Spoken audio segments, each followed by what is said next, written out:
Halo, Assalamualaikum warahmatullahi wabarakatuh. Adik-adik mahasiswa, selamat pagi, selamat siang, selamat sore, dan selamat malam.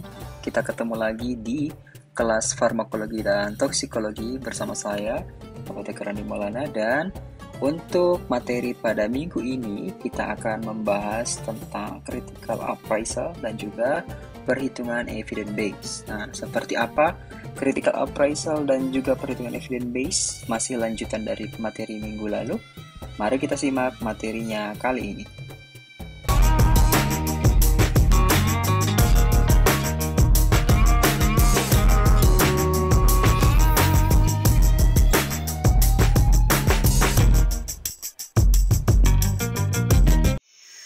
Ya, materi minggu ini tentang critical appraisal.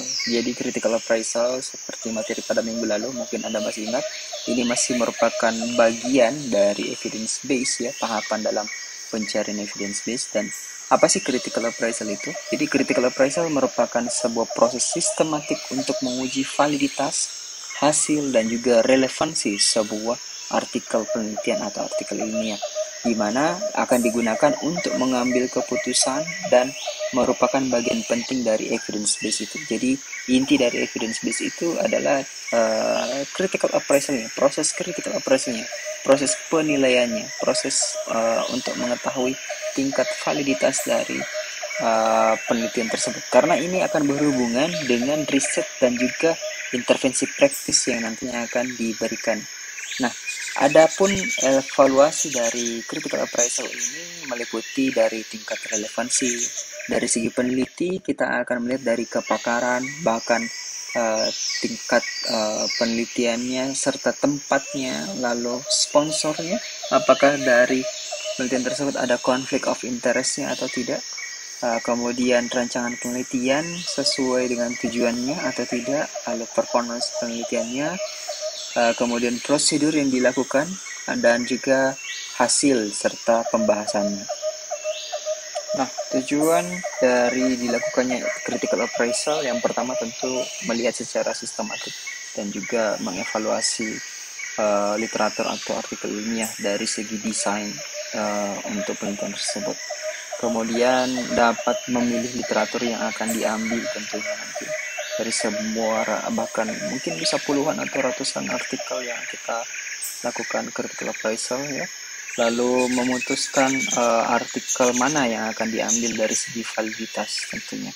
Lalu memisahkan antara faktor pengganggu dan juga faktor yang berpengaruh dalam sebuah penelitian, serta mendukung perkembangan dari evidence base tentunya. Dan tentu tujuan dari critical appraisal dan evidence base memberikan sebuah solusi dari masalah yang sedang dilewati atau dialami. Adapun kelebihan dari dilakukannya sebuah critical appraisal, yang pertama karena proses ini merupakan sebuah proses yang sistematik sehingga akan sangat bagus untuk menilai hasil serta validitas dan juga kegunaan sebuah artikel ilmiah dalam pengobatan. Dan kemudian jalan untuk memisahkan antara riset dan juga praktis, di mana biasanya orang berkata berbeda antara teori dan juga fakta di lapangan. Nah, critical appraisal ini dapat menghilangkan jarak tersebut. Nah, kemudian akan mendorong nilai objektif dalam sebuah artikel ilmiah, dan juga critical appraisal sangat mudah untuk dilakukan sebenarnya, karena Anda hanya tinggal membaca saja artikel penelitian. Namun ada kekurangannya sebenarnya. Yang pertama, Anda butuh waktu yang banyak dan juga Anda harus menyempatkan atau bahkan mengkhususkan waktu, karena Anda harus membaca setiap artikelnya satu persatu. Dan juga tidak selalu memberikan jawaban yang mudah, karena Anda harus memahami setiap isi artikel yang Anda baca atau yang Anda lakukan critical assessment. Serta mengurangi semangat, karena terkadang ya mungkin ada orang yang sudah jenuh dalam membaca artikelnya, sehingga ya tentu tidak semudah membalikkan telapak tangannya ketika ingin melakukan critical assessment. Ada 3 langkah yang perlu Anda lakukan dalam melakukan critical assessment. Yang pertama validity, kemudian importance, dan juga applicability. Di mana validity sebenarnya Anda akan menyimpulkan atau menarik sebuah kesimpulan dari kebenaran yang ada dalam artikel tersebut, dan menyingkirkan hal-hal yang dapat membuat nilai-nilai bias ya dalam sebuah artikel, sehingga banyak kesalahan sistematis dalam artikel tersebut. Kemudian importance, di mana Anda menyampaikan bukti dari sebuah artikel dengan intervensi medis dan tidak hanya melihat dari segi validitasnya saja, tetapi juga dari segi intervensinya. Apakah memang sesuai intervensi tersebut dengan kondisi atau diagnosisnya. Dan yang terakhir tentu adalah applicability, di mana bukti dan sebuah validitas yang sudah Anda temukan dalam sebuah artikel itu apakah bisa diterapkan pada pasien atau kasus yang sedang Anda hadapi. Jangan sampai hal itu ternyata tidak bisa diterapkan untuk pasien Anda. Nah, yang berikutnya tentang apa saja yang akan dinilai dalam sebuah critical appraisal. Yang pertama dari segi deskripsi umum, bisa melihat desain, populasi, cara pemilihan sampel, bahkan dari variabel terganggunya ataupun variabel berpengaruh. Kemudian dari segi validitas internal, dari bias, peluang, ataupun bahkan variabel pengganggunya. Hubungan-hubungan yang bersifat non-kausal. Kemudian yang berikutnya yaitu validitas internal, terdapat hubungan kausal di dalamnya, entah itu hubungan waktu terkait dengan kapan penelitian tersebut, kemudian hubungan dosisnya misalnya, atau hasilnya konsisten atau tidak, apakah spesifik, kemudian koherensinya seperti apa, dan hingga validitas eksternal, di mana Anda bisa melihat hasilnya itu dapat diterapkan pada subjek yang Anda hadapi sekarang, atau bahkan dalam sebuah populasi terjangkau, misalnya untuk kelompok-kelompok khusus, atau bisa contoh seperti pasien geriatri misalnya, atau bahkan untuk populasi yang lebih luas lagi, hingga semua beberapa jenis penyakit semuanya bisa diterapkan untuk intervensi tersebut. Nah, adapun contoh form dari critical appraisal ini adalah form yang saya ambil dari Oxford University, dan form ini sudah digunakan sejak 2005, dan ini yang mungkin paling umum yang digunakan, tetapi sebenarnya masih ada form yang lain.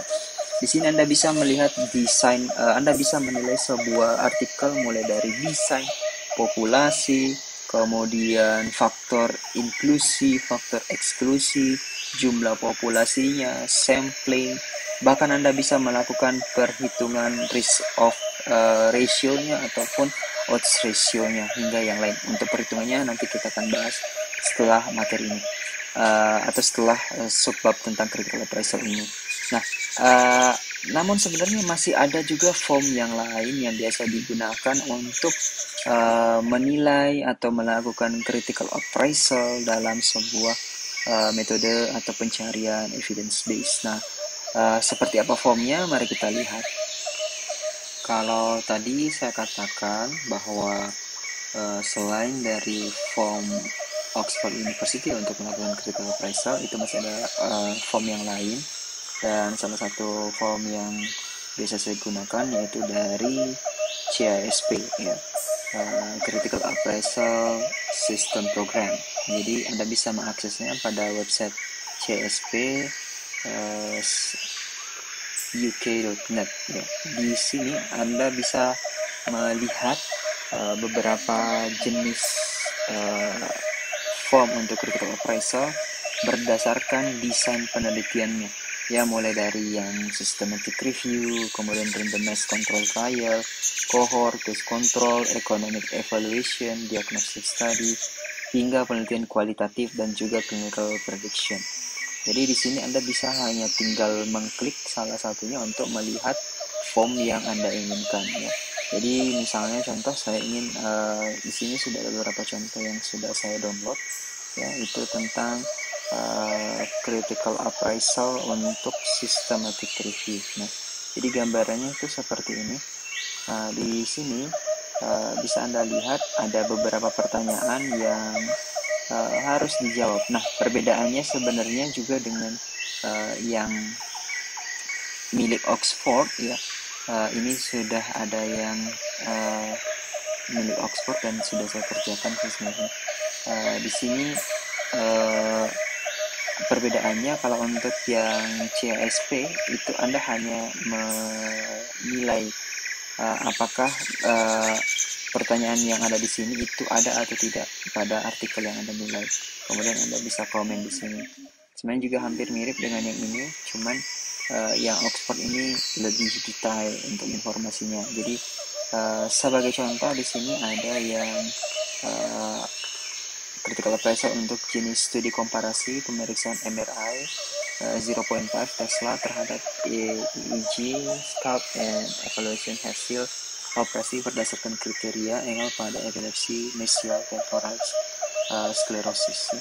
Jadi di sini untuk melihat mulai dari jenis rancangannya, ya, kemudian berapa jumlah sampel atau berapa jumlah responden, pengambilan sampelnya seperti apa, kriteria inklusi dan kriteria eksklusinya, hingga di mana penelitian tersebut dilakukan.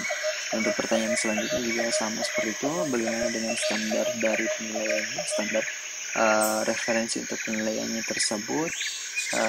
Untuk form dari critical appraisal skill program ini juga sebenarnya hampir sama ya. Jadi dia melihat populasinya berapa, intervensinya bagaimana, kemudian outcome-nya apakah mereka menyertakan tersebut. Kalau misalnya ada sesuatu yang tidak valid atau tidak sesuai, nanti bisa di komen atau dituliskan pada kolom komentar di bawah sini. Nah, sama juga untuk pertanyaan selanjutnya, ya dia menilai untuk desainnya seperti apa, kemudian juga hingga mengetahui untuk jenis publikasinya itu apa dasar dari relevansi untuk studi tersebut. Jadi dasar penilaiannya seperti apa, standarnya, standar teorinya itu bagaimana. Nah, sebenarnya juga untuk yang Oxford itu sama seperti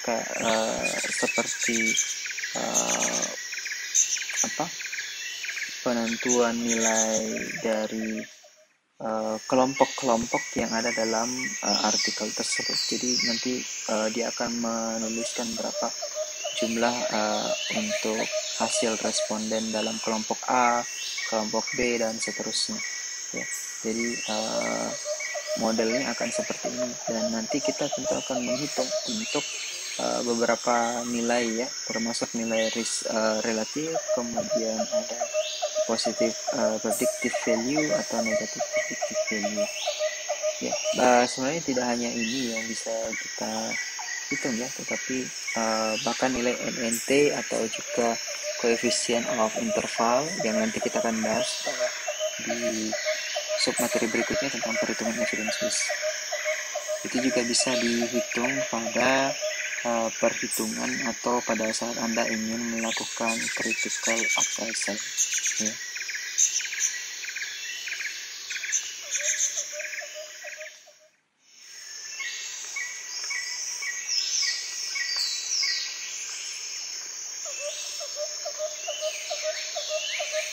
Ya, itulah tadi beberapa jenis form yang biasanya digunakan untuk melakukan critical appraisal. Nah, sekarang kita masuk pada tahapan bagaimana sih caranya melakukan perhitungan evidence base setelah melakukan critical appraisal. Nah, sebenarnya ada beberapa hal yang kita hitung atau yang kita cari pada saat melakukan critical appraisal. Ada beberapa rumus yang seperti Anda bisa lihat ya, dari perhitungan experimental event rate, kemudian control event rate, absolute resolution, hingga nilai confidence interval, dan ada rumusnya masing-masing seperti yang Anda lihat pada layar. Untuk apa sih Anda menghitung semua itu? Jadi Anda bisa memperkirakan kemungkinan dan Anda bisa menghitung bagaimana sih prediksi dari sebuah intervensi terhadap seorang pasien atau dalam sebuah kelompok populasi, dan bagaimana sih tingkat keberhasilan dari intervensi tersebut. Nah, saya ada kasus yang akan saya perlihatkan nanti ya, dan Anda bisa menghitung untuk kasus tersebut. Nah, ada beberapa makna dari setiap perhitungan yang dilakukan, mulai dari perhitungan ARR. Di sini Anda bisa melihat keuntungan absolut yang diperoleh dari pemberian perlakuan atau intervensi dari sebuah intervensi yang Anda lakukan, ya bisa dinilai dari ARR-nya. Kemudian ada RRR, ini menunjukkan penurunan jumlah outcome dalam kelompok perlakuan atau intervensi dari kelompok kontrol. Kemudian ada NNT, di mana dia menunjukkan jumlah pasien yang harus diobati untuk melakukan untuk setidaknya mendapatkan penurunan risiko. Kemudian ada risk relatif, di mana dia berarti kalau misalnya dia sama dengan 1, berarti dia tidak ada bedanya dengan kelompok yang lain. Dan kalau misalnya risk relatifnya itu dia di bawah 1, berarti treatment tersebut terbukti dapat mengurangi risiko terjadinya outcome, dalam hal ini mungkin kelompok pasien Anda. Kemudian kalau misalnya dia lebih dari 1, berarti treatment atau intervensi tersebut malah meningkatkan risiko terhadap outcome-nya. Nah, yang harus diperhatikan di sini adalah jenis dari penelitian Anda, apakah dia termasuk jenis pengambilan data retrospektif ataupun prospektif. Kalau misalnya itu penelitian yang bersifat prospektif, berarti yang Anda hitung itu adalah nilai risk ratio. Tetapi kalau misalnya atau RR ya, tapi kalau misalnya itu penelitian yang pengambilan datanya bersifat retrospektif, berarti yang Anda hitung itu adalah odds ratio-nya. Odds ratio dan relative risk itu sama saja maknanya. Hanya perbedaannya biasanya relative risk itu digunakan untuk desain pengambilan data penelitian yang secara prospektif, dan odds ratio itu adalah pengambilan data secara atau penelitian yang pengambilan datanya secara retrospektif. Nah, ini adalah kasus yang saya katakan tadi ya, di mana di sini ada beberapa kemungkinan untuk pengujian sebuah obat. Nah, sekarang saya meminta Anda untuk melakukan perhitungan evidence base berdasarkan dari nilai critical appraisal yang sudah saya tampilkan. Nah, di mana kasusnya ini terdapat sebuah terapi yang menggunakan insulin ya, yang dibandingkan dengan placebo untuk melihat perbandingan efektivitas dalam penggunaannya pada pasien dengan gangguan renal failure. Untuk kasus ini saya menjadikan ini sebuah tugas untuk Anda. Silahkan Anda kerjakan dan silahkan dihitung untuk perhitungan evidence-nya sesuai dengan rumus yang tadi sudah saya tunjukkan di slide sebelumnya, dan Anda kumpulkan sebelum pertemuan minggu depan. Tetapi hasil perhitungan Anda nanti kita akan diskusikan bersama apakah cara perhitungan Anda sudah benar atau tidak sesuai dengan kasus yang tadi saya tampilkan. Untuk yang masih ada pertanyaan dan belum terjawab dalam video ini, silakan Anda komen di bawah. Dan jangan lupa subscribe kalau misalnya Anda tidak mau ketinggalan dengan materi selanjutnya. Sampai ketemu lagi minggu depan untuk materi selanjutnya. Assalamualaikum warahmatullahi wabarakatuh.